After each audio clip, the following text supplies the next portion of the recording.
Open the windows. I can already smell the roach spray. Coming through that door. I invited that filthy little cockroach myself. 20 years, and I guarantee he's still the same stinking, worthless piece of garbage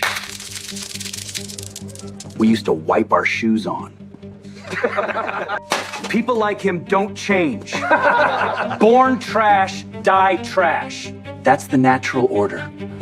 He exists so people like us know we're on top. Then, a sound. Low, rhythmic, growing louder. Glasses rattled, napkins flew. Every head turned. A matte black helicopter dropped onto the country club lawn. Silver letters gleamed. Axiom Digital Systems. A black man in a flawless suit stepped out, unhurried, silent. The man looked at Chad and simply smiled. That smile is where everything flips, because they invited the one man they were certain life had already crushed. Man, they really thought they had him figured out. Let's get into it.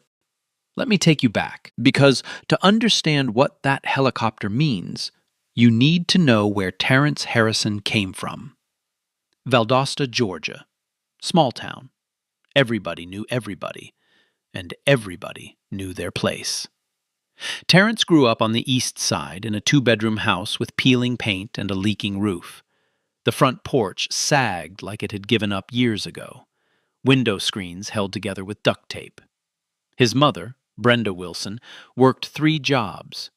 Mornings, she scrubbed toilets at the Palmetto Inn Motel. Evenings, she stocked shelves at the Piggly Wiggly, pressing her fist into her spine between aisles. Weekends, she folded sheets at Magnolia Oaks Nursing Home, sheets that smelled like bleach and old age. She never complained. Not when the electricity got cut and they ate cold beans by candlelight. Not when Terrence came home with his shirt torn and his eyes red.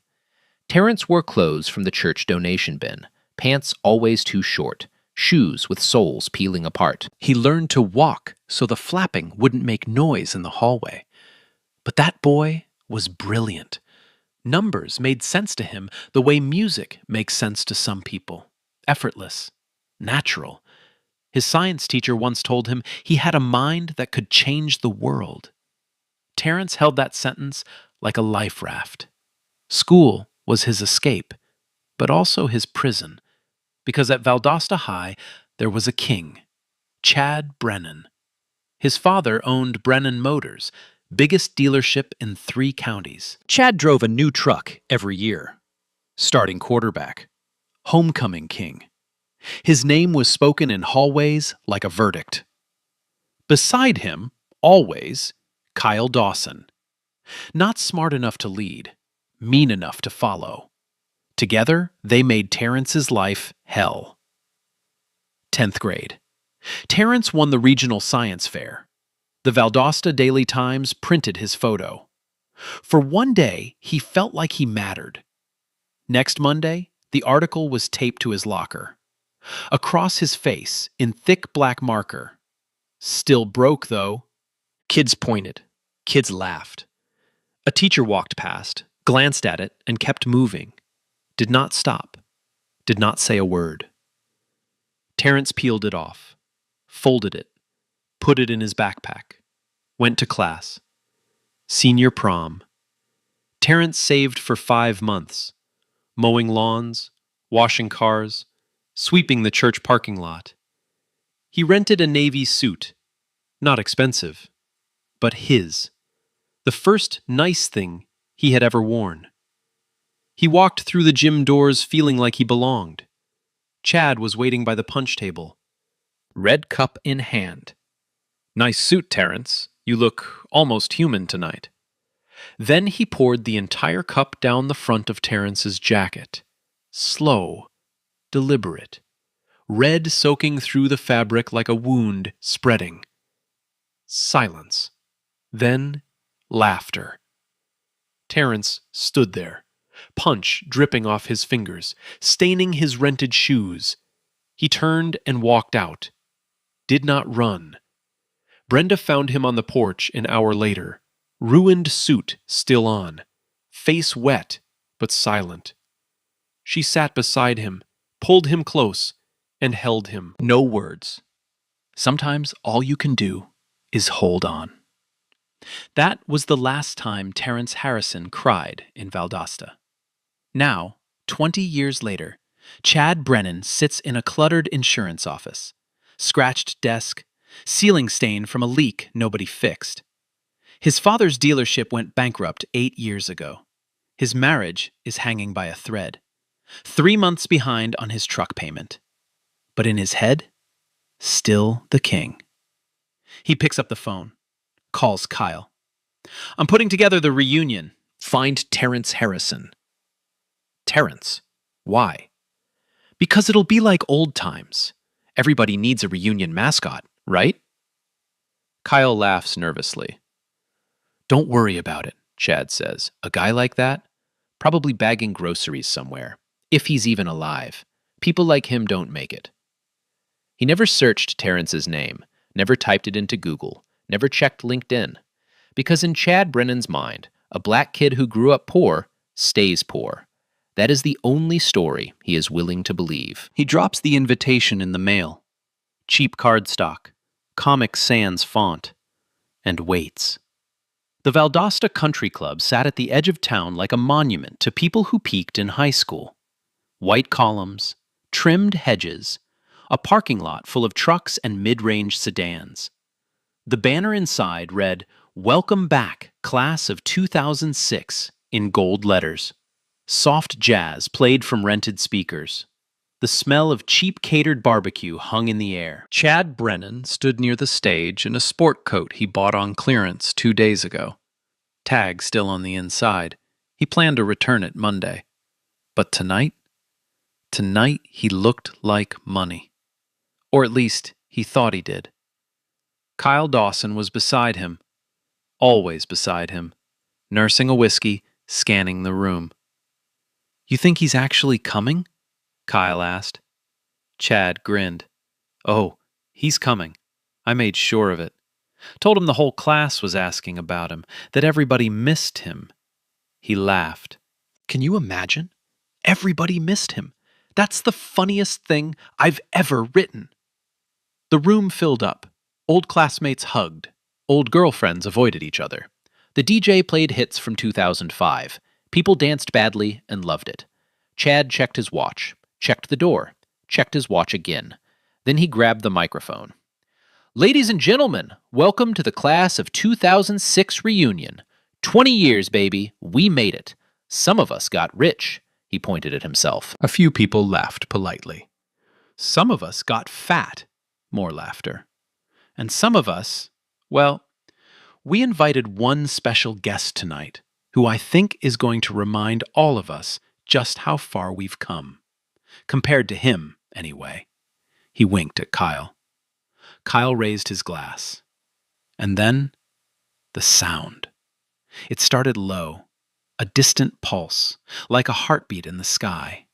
Thud, thud, thud. The music was still playing, but people stopped talking. Heads tilted. Somebody near the window pointed. The pulse grew louder. The chandelier above the buffet table trembled. Glasses on the bar began to vibrate, sliding slowly across the polished wood.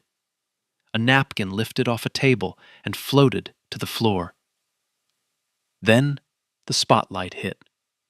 A white beam cut through the darkening Georgia sky and swept across the rear lawn of the country club.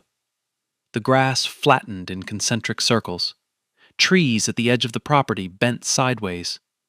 The thud became a roar. Every single person in that room turned toward the windows. A matte black helicopter descended through the golden dusk. Sleek, military-grade body, polished rotors catching the last light of the sun. On its side, in silver lettering that gleamed like a blade, Axiom Digital Systems. It touched down on the lawn. Gentle, precise, like it had done this 1,000 times. The roar faded to a hum. Then silence. The cabin door opened. Terence Harrison stepped out. Black suit, no tie. The jacket sat on his shoulders like it was born there. Every stitch, every line, custom. His shoes caught the ground without a sound. Behind him, Naomi Collins emerged, black dress, diamond earrings catching the last flicker of helicopter light. She took his arm. They walked toward the entrance. Not fast, not slow, like they owned the ground beneath them. Inside, the room was frozen. Forks stopped halfway to mouths. Conversations died mid-sentence. The DJ's music played on to nobody. Chad stood on the stage, microphone still in his hand, mouth open, no words coming out. For 3 full seconds, the only sound was the helicopter engine winding down. Then Chad blinked, swallowed, and did what Chad Brennan always does. He refused to believe what was right in front of him. He forced a laugh. Loud. Too loud. It bounced off the walls like a gunshot. Well, ladies and gentlemen, Terrence Harrison, give it up for the man of the hour. He clapped with one hand against the mic. The thud echoed. Now that is an entrance. Gotta hand it to you, Terrence. Whose helicopter did you borrow? You drive an Uber in the sky now? A few nervous laughs scattered through the room. Kyle jumped in immediately. He walked toward the windows, pointed at the helicopter on the lawn, and turned back to the crowd. Nah, I bet his boss let him take it for the night. Like a company car, except it flies. You do maintenance on that thing, Terrence? Polish the blades or something? More laughter. A little louder this time. People wanted to believe the joke. It was easier than the alternative. Terrence said nothing. He gave a polite nod, shook a few hands near the entrance, and moved into the room. Naomi walked beside him. Her jaw was tight, her eyes scanning every face. She leaned close to his ear. Say the word, and I'll end this before dessert. Terrence touched her hand. Gentle, a signal she knew well. Not yet. They reached their table, the worst table in the room, right next to the kitchen door, partially blocked by a support column. Every time a server came through, the door would swing and blast them with heat and noise. Chad had arranged this personally. Terrence looked at the table, looked at the kitchen door, pulled out the chair for Naomi, sat down. Derek Moore appeared within seconds, Terrence's best friend from high school. Now the head football coach at Valdosta High. Broad shoulders, warm smile, and the only person in this room besides Naomi who knew exactly who Terrence Harrison had become. Derek leaned in close, voice low. T, are you sure about this? I can shut this whole thing down in 10 seconds. One phone call. Terrence adjusted his cufflinks. Not yet. Let them finish. Finish what? Making fools of themselves? Exactly. Derek shook his head, half smiling, half furious. He squeezed Terrence's shoulder and sat at the next table, close enough to watch, close enough to move. Back on stage, Chad was rolling. The mic was his weapon, and he swung it without mercy. All right, settle down, everybody. Now, I want to take a moment to welcome all of our classmates tonight, especially the ones who traveled far to be here. He looked directly at Terrence. Terrence, buddy, seriously, tell us, how'd you get here tonight? Because I know that helicopter ain't yours. He paused for effect. What'd you do? Win a contest? Scratch off ticket? Did Make-A-Wish start doing reunions now? Laughter. Louder this time. Chad fed on it like oxygen. I'm just playing. But for real, let's take a trip down memory lane. Terrence, you remember sophomore year? Science fair? Terrence's expression did not change. This kid right here, won first place at the science fair. Front page of the newspaper. Chad clapped mockingly. And you know what? I was proud of him. We all were. For like 5 minutes. Until we realized he was still wearing the same pants he wore the day before. And the day before that. Scattered laughter. Some people shifted uncomfortably. And prom. Oh man, who remembers prom? Chad's eyes lit up. Terrence showed up in a rented suit, looking like a waiter at his own funeral. And I, being the generous friend that I am, gave him a little punch to celebrate. He mimed pouring a drink. The men around Kyle howled. Red punch, navy suit, you do the math. Chad wiped a fake tear. Classic. Absolute classic. Some people laughed. Others looked at the floor. A woman near the back put her hand over her mouth. Terrence sat perfectly still, hands folded on the table, face calm, unreadable, like he was watching a movie he had already seen. Naomi's knuckles were white around her water glass. Chad was not done. But seriously, jokes aside, the real question tonight is this. He pointed the microphone at Terrence like a weapon. You show up here in a helicopter with your name on it, or somebody's name on it, and you expect us to believe what exactly? He leaned into the mic. Terrence, buddy, we grew up together. I know you. I know where you come from. I know what you are. And a rented helicopter and a nice suit don't change the fact that some people are born to lead, and some people are born to sweep the floors for those who do. Dead silence. Not a single fork moved. Not a single glass clinked. Chad smiled. Slow, satisfied, venomous. But hey, welcome back. We saved you a seat by the kitchen. Figured you'd feel right at home. He dropped the mic back in the stand, walked off stage, high-fived Kyle, and Terrence Harrison, billionaire, CEO, the man whose helicopter sat 50 feet from the window, simply picked up his glass of water, took a sip, and set it back down. Not a tremor, not a flinch. Naomi leaned over. How long? Terrence looked at her, calm, patient, almost gentle. A little longer. They're not done yet. Chad stepped off that stage like he had just won a championship. Chest out, shoulders back, grinning at every face he passed. Kyle met him at the bar with a fresh whiskey. That was beautiful, man, Kyle said, just like the old days. Chad took the drink. Didn't sip it, gulped it. His eyes kept drifting toward the windows. The helicopter sat on the lawn like a dare. Its silver letters caught the light from inside the ballroom every few seconds. Axiom Digital Systems. It bothered him. Not because he believed it was Terrence's. No.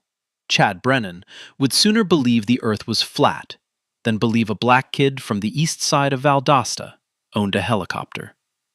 What bothered him was that other people might believe it. That the helicopter might steal his spotlight. That Terrence, by showing up in a way Chad did not expect, had shifted the energy of the room away from him. And Chad could not have that. He pulled Kyle and two other former teammates, Brent Coleman and Travis Sutton, into the hallway near the restrooms. We're doing class awards, Chad said. Kyle frowned.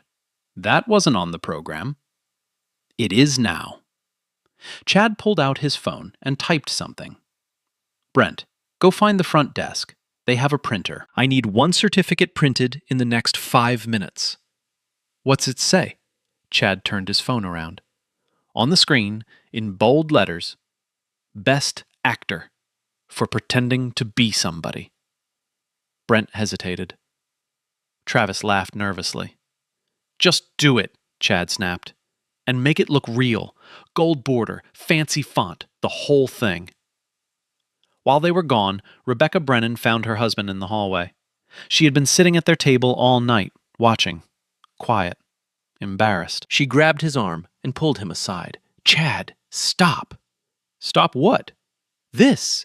All of this. The speech, the jokes, whatever you're planning next. Just stop. Chad yanked his arm free. Relax, Beck. It's just fun. He's used to it. Always has been. It's not fun. It's cruel. And everyone in that room can see it except you. Chad leaned close. His breath smelled like bourbon. You know what's cruel, Rebecca? Working 60 hours a week selling insurance policies to people who hate me while my old man's dealership rots in a parking lot. That's cruel. Tonight? Tonight, I get to feel like myself again. So either sit down and smile or wait in the car. Rebecca stared at him, her lips pressed thin. She turned and walked back to her seat without another word. Chad straightened his coat, walked back into the ballroom. The certificate was ready, gold border, fancy font, just like he wanted. He took the stage again. All right, everybody, we've got a special segment tonight. Class Awards. That's right. We're handing out some honors to our most memorable classmates. He started with a few harmless ones. Most likely to still be late, went to a woman named Carla, who laughed and bowed.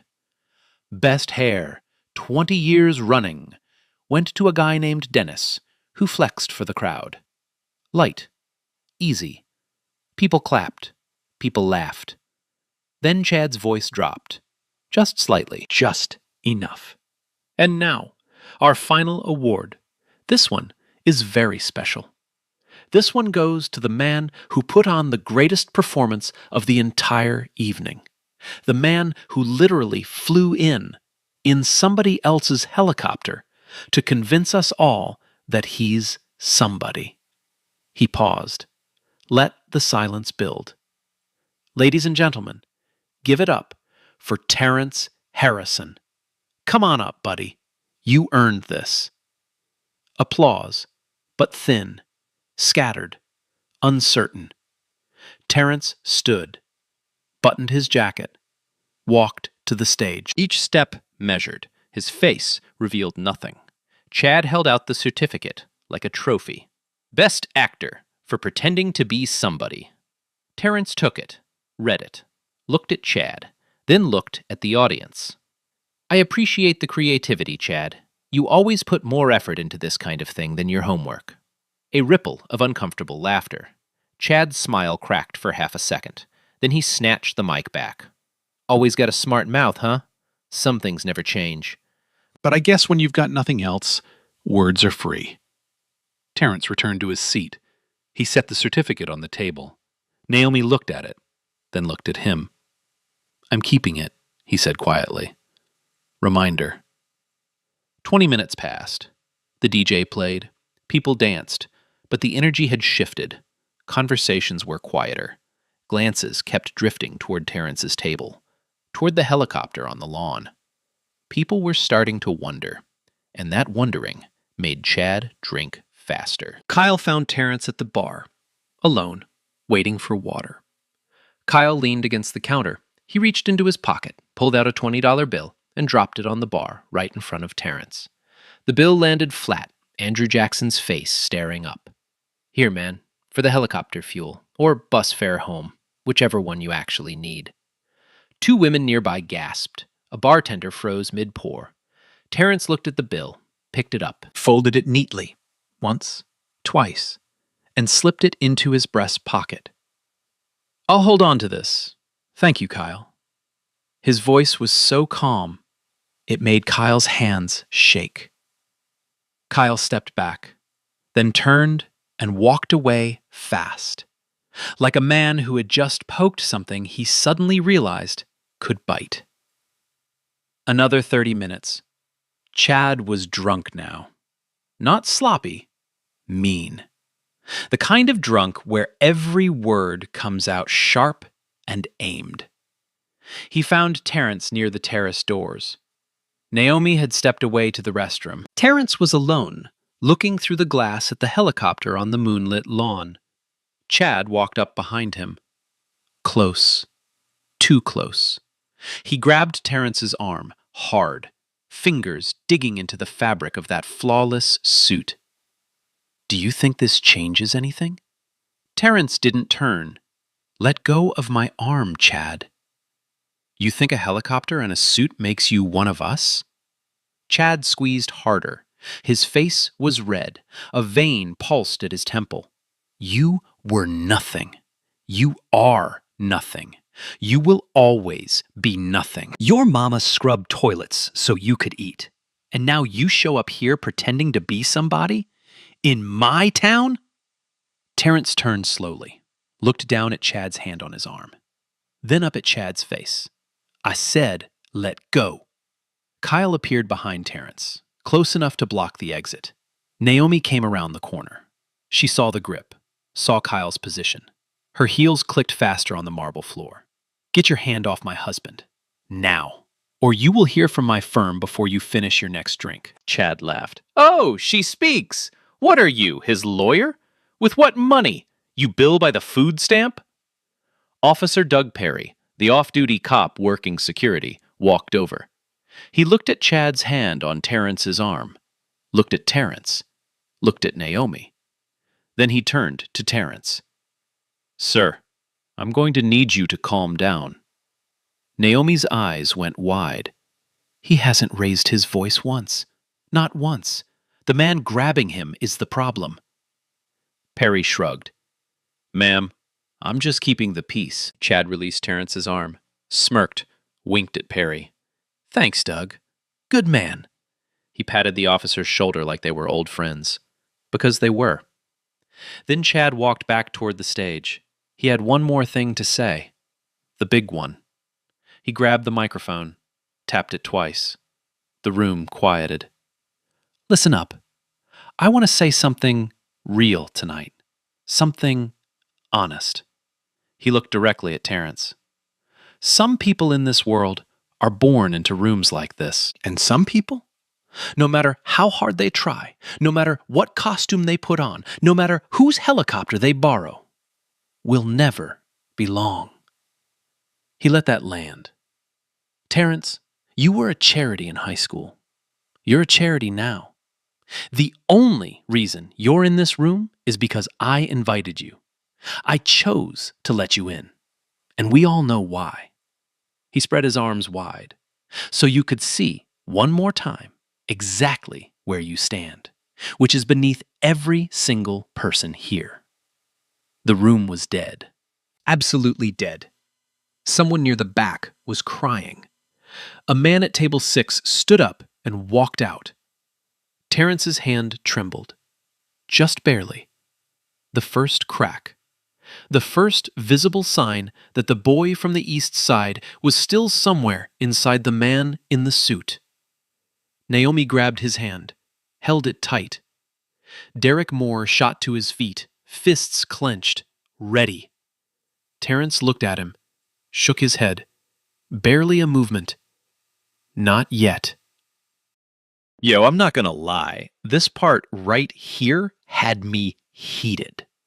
Like, the helicopter is literally sitting on the lawn, right there. And they still can't see it. Nah, that's not ignorance anymore. That's hate with its eyes wide open. And what comes next? Oh, you are not ready. Derek Moore had been sitting at that table all night with his arms crossed and his jaw locked. Watching, waiting. Every insult Chad threw was another weight on his chest. Every laugh from the crowd was another crack in his patience. But Terrence had told him to wait. So he waited. Until now. When Chad said, beneath every single person here, something in Derek snapped. Not loud, not violent, just done.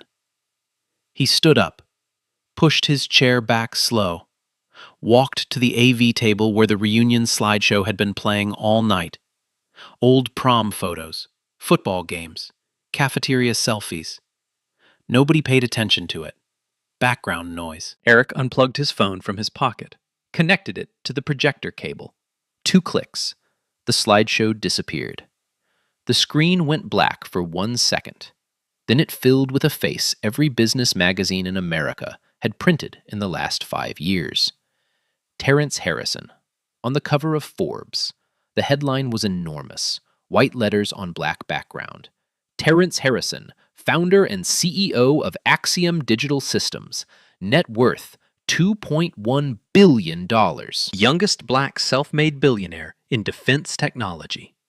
Derek's voice was steady. No anger, no drama. Just facts. Y'all have been talking all night about who this man is. So let me show you. He clicked again. Terrence, shaking hands with the President of the United States in the Oval Office. Both men were smiling.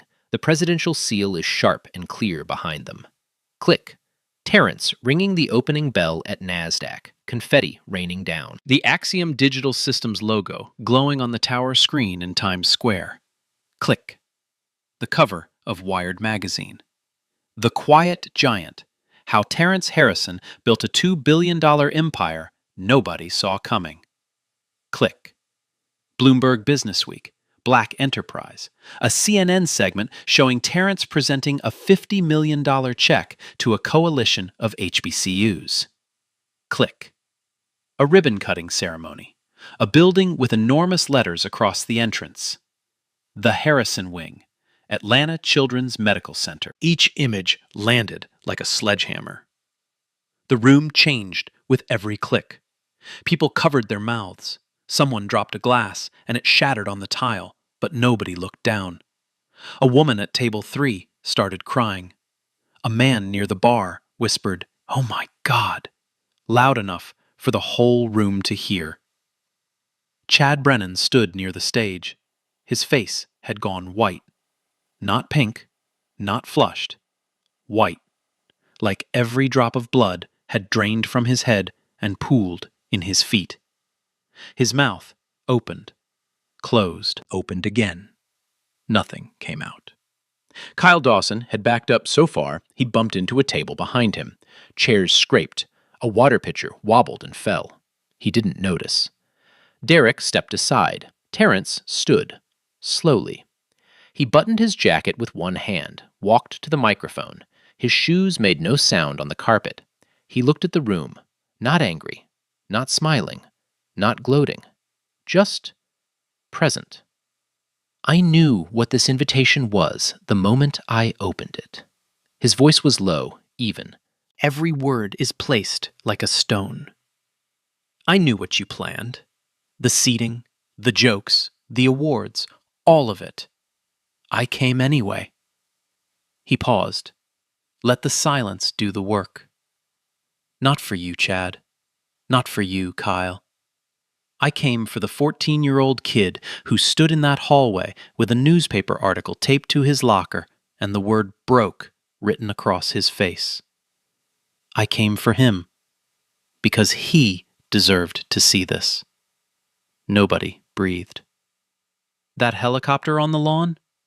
I didn't borrow it. I didn't rent it. I own it. I own the company whose name is on the side.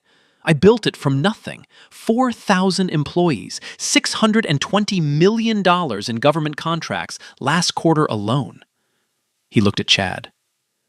You spent 20 years thinking about me as the kid you poured a punch on.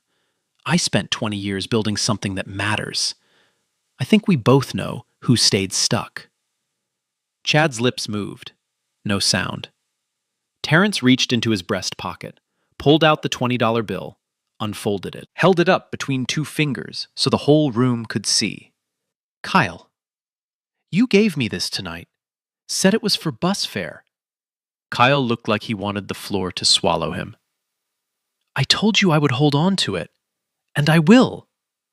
I'm donating this $20 to the Valdosta Public Schools Scholarship Fund.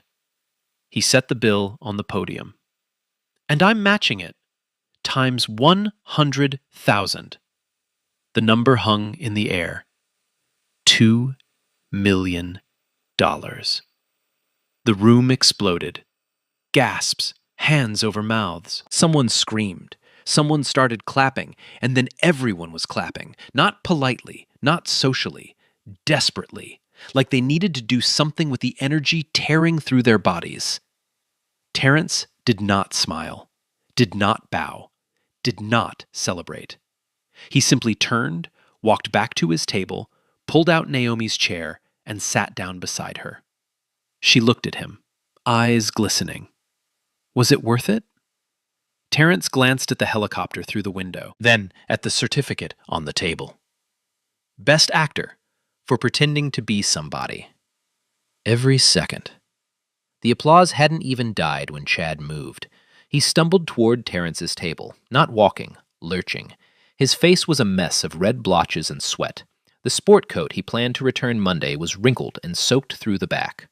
"Come on, man," his voice cracked. "Come on. It was just jokes. You know me. We grew up together. I didn't mean any of—" Stop. Terrence didn't raise his voice, didn't stand. Just that one word, and Chad froze mid-step like he hit a wall. You meant every word. You meant it in 10th grade when you wrote on my locker. You meant it at prom when you ruined my suit. You meant it tonight when you told a room full of people I was beneath them. Terrence looked up at him. So don't tell me it was jokes. We both know what it was. Chad opened his mouth, closed it, opened it again. He looked around the room for someone, anyone, to back him up. Nobody moved. Nobody spoke. Every single person who had laughed at his jokes 10 minutes ago was now studying their shoes or staring at the tablecloth. Kyle Dawson was pressed against the far wall, arms crossed, head down. He hadn't moved since the Forbes cover appeared on that screen. He looked like a man calculating exactly how much trouble he was in. Then a chair scraped. Rebecca Brennan stood up, slowly, deliberately. She reached down to her left hand and twisted the wedding ring off her finger. It took 3 pulls, like even the ring didn't want to let go. She set it on the table. The tiny quink was the loudest sound in the room. "I told you to stop." Her voice was steady, but her chin trembled. 15 years, Chad. 15 years I've watched you treat people like this. I've made excuses. I've looked away. I'm done. She picked up her purse, walked toward the exit. Her heels clicked on the marble. Steady, even, final. Chad watched her go. His hand reached out, half raised, like he was going to call her name, but he didn't. His arm dropped. His shoulders caved forward. For the first time all night, Chad Brennan looked exactly like what he was. A broke, bitter man in a borrowed sport coat standing in a room that no longer wanted him.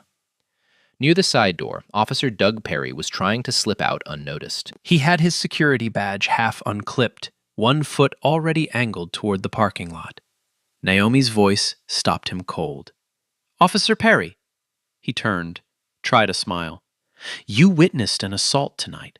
You saw a man grab my husband's arm, hard enough to wrinkle the fabric of his suit. You saw another man block his exit path. And your response was to tell the victim, the man who never raised his voice once, to calm down." Perry opened his mouth. "I'm not finished. I have your badge number. I have the name of your precinct. And I have video from at least 6 phones that I can count from where I'm standing, showing exactly what happened and exactly what you did. Or rather, what you chose not to do." Perry's face went gray. "Expect a formal complaint. And if I find out you've ever done this before, to anyone, I won't stop at a complaint." Perry didn't respond. He turned and pushed through the side door. It swung shut behind him with a heavy thud. The room buzzed with a new energy now. Not celebration. Reckoning. People pulled out phones. Thumbs moved fast across screens. Videos were already uploading. Within 10 minutes, 3 clips hit the internet simultaneously. The first, Chad's "You don't belong" speech, full audio, clear video. His face twisted with contempt, microphone in hand, pointing at Terrence. The second, the helicopter landing. Shot from a guest's phone through the window. The spotlight cutting through the sky. The silver letters. Terrence stepping out in that perfect suit. The third, Derek's slideshow reveal. The Forbes cover filling the screen. The room was gasping. And then, Terrence's speech. His voice is calm and devastating. The $20 bill held up between 2 fingers. The $2 million pledge. By midnight, Terrence Harrison was trending on X. By 1 a.m, Valdosta Reunion was trending nationally. By sunrise, Vanessa Stone, a reporter for the Valdosta NBC affiliate, was standing outside the country club with a camera crew, the helicopter still visible on the lawn behind her. The story had begun, and Chad Brennan's life, whatever was left of it, was about to come apart at the seams. The videos didn't just go viral, they detonated. Within 48 hours, every major news outlet had picked up the story. CNN ran a feature segment. MSNBC played the helicopter clip on loop. The headlines wrote themselves. Billionaire returns to class reunion. Bullies had no idea who they were humiliating. He arrived by helicopter. They still called him worthless. Vanessa Stone's deep dive report for the Valdosta NBC affiliate aired 3 days later. It was supposed to be of local interest. It became the most watched segment in the station's history. Because Vanessa didn't just cover the reunion, she dug. She pulled public records, interviewed former classmates, and what she found turned a viral moment into a scandal. Chad's insurance company, Southeast Regional Partners, had been flagged for discriminatory practices 18 months earlier. 11 complaints from black clients. Claims denied without explanation. Policies canceled after a single late payment. Something that never happened to white clients. 2 co-workers had reported Chad for racial slurs in the break room. The company buried every complaint, filed them under review, and left them to rot. Until now. Vanessa's report aired Tuesday. By Wednesday morning, Southeast Regional Partners held an emergency press conference. The CEO read a prepared statement. "We have terminated Chad Brennan effective immediately. His conduct violates our code of conduct and core values." Chad watched from his living room, alone. Rebecca had taken the kids to her mother's house. The house was silent, except for the television. His insurance license was placed under review by the Georgia Department of Insurance. If revoked, he would never sell a policy again. The IRS, tipped off by media scrutiny, opened an audit. What they found was worse than expected. Unreported income. Fraudulent claims filed without client authorization. Money skimmed from premiums. Chad wasn't just a bully, he was a thief. Legal consequences came fast. Naomi filed a civil suit for assault and intentional infliction of emotional distress. 6 video recordings from 6 angles. Chad grabbing Terrence, Kyle blocking the exit, Perry telling the victim to calm down. The Valdosta Police Department filed misdemeanor assault charges. Chad's arraignment drew 4 cameras and protesters with signs reading, "Accountability is not optional." His public defender advised him to plead no contest. No money for a real attorney. No leverage. No allies. He stood in the courtroom in a wrinkled button-down. The same man who had held a microphone weeks earlier, telling a billionaire he was worthless. Sentence: 200 hours community service. Mandatory anger management and racial sensitivity program. 2-year restraining order. The civil suit settled for an undisclosed amount. What was disclosed, through public records, was that Chad's house went up for sale the following Monday. Officer Doug Perry didn't escape either. Naomi's complaint triggered internal affairs. 2 additional complaints surfaced, both from black residents. One involved a 45-minute detention without cause. The other involved Perry threatening arrest at a family barbecue at 2 in the afternoon. Perry was suspended without pay. Kyle Dawson saw the writing on the wall. His real estate firm gave him a choice: get ahead of it or get out. Kyle released a video apology, 90 seconds, staged bookshelf, script clearly written by a PR consultant. "I want to sincerely apologize to Terrence Harrison for my behavior. My actions were hurtful and do not reflect who I am." The internet destroyed it. The bookshelf is doing more acting than he is. This man threw $20 at a billionaire, and now he's reading off his phone. Kyle deleted the video after 4 hours. By then, it had been remixed into 15 memes. Through all of this, every headline, every courtroom appearance, Terrence said nothing publicly. No interviews, no statements. He let the truth speak. Until 3 weeks later, when he returned to Valdosta. Not for Chad, not for cameras, for the kids. He stood in the gymnasium of Valdosta High, the same gym where Punch had stained his rented suit 20 years ago, and announced the Terrence Harrison Scholarship Fund. $2 million.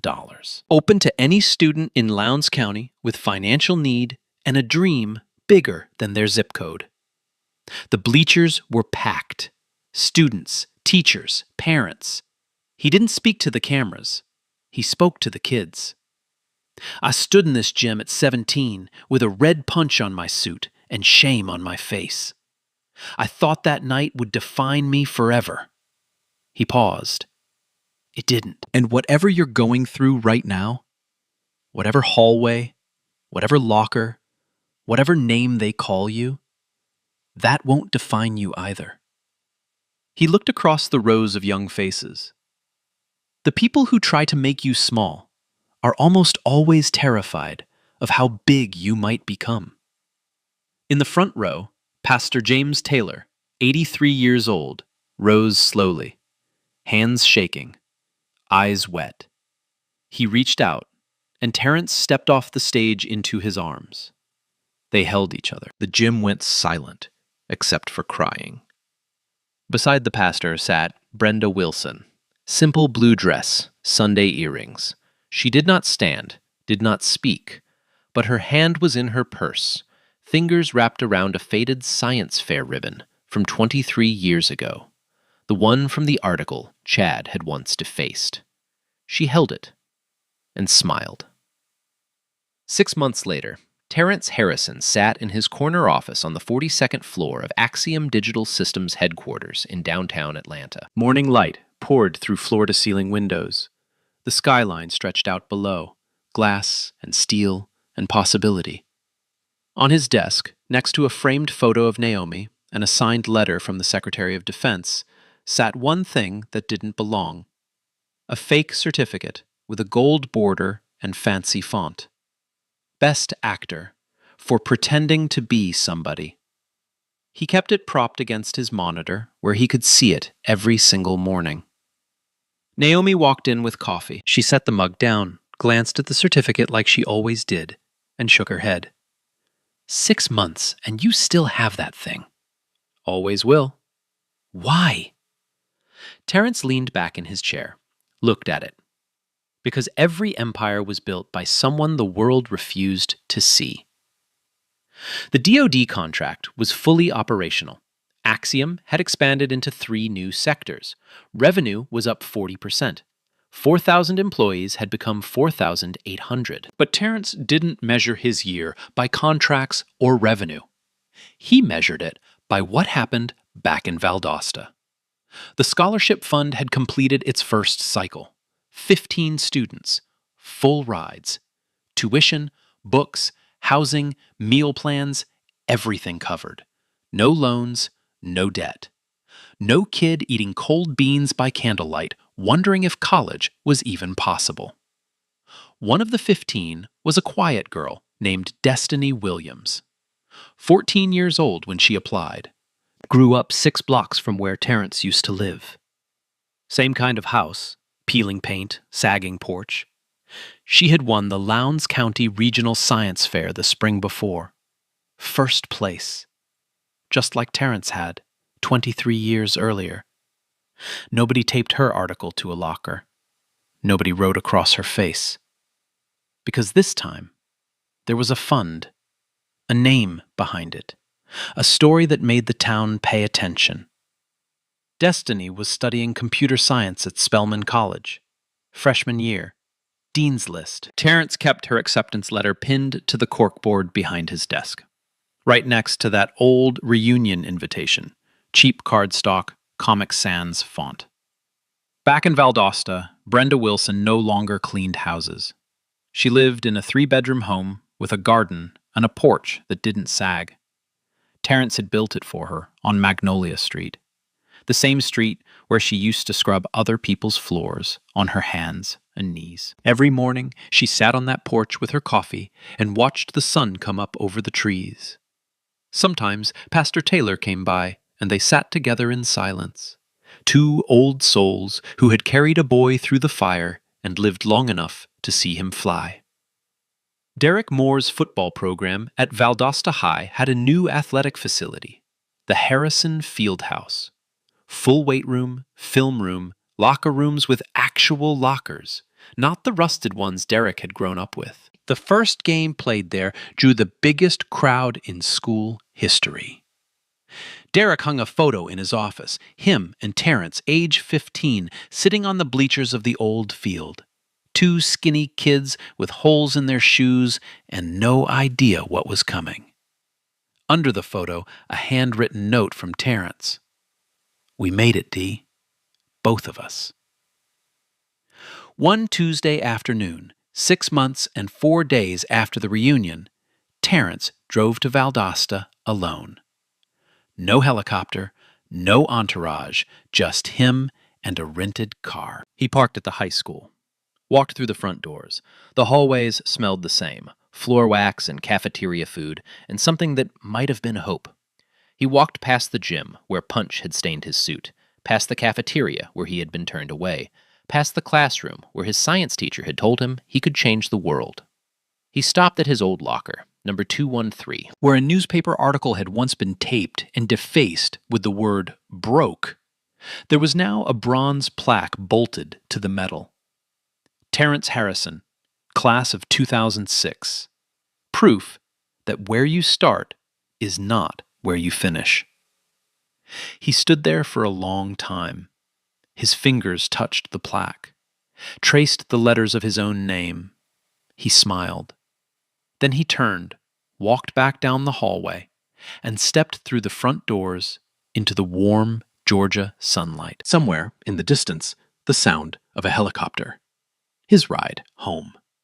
Yo, real talk, this story, made up. But that feeling of walking into a room and everyone already decided you're nothing, that's not fiction.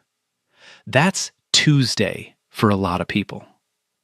And most of them ain't got no helicopter coming. So maybe, just maybe, be the one who stands up. Have you ever been underestimated by someone who had no idea what you were capable of? What happened? And what do you wish you had said? Drop it in the comments. I read every single one. If this story hits you in the chest, smash that like button. Share it with someone who needs to hear it. And subscribe, because the next story is even wilder. Trust me. Your circumstances are not your identity. The people who laugh at your starting line will never understand your finish line. Keep building. Keep going. And never let someone else's ignorance write your story.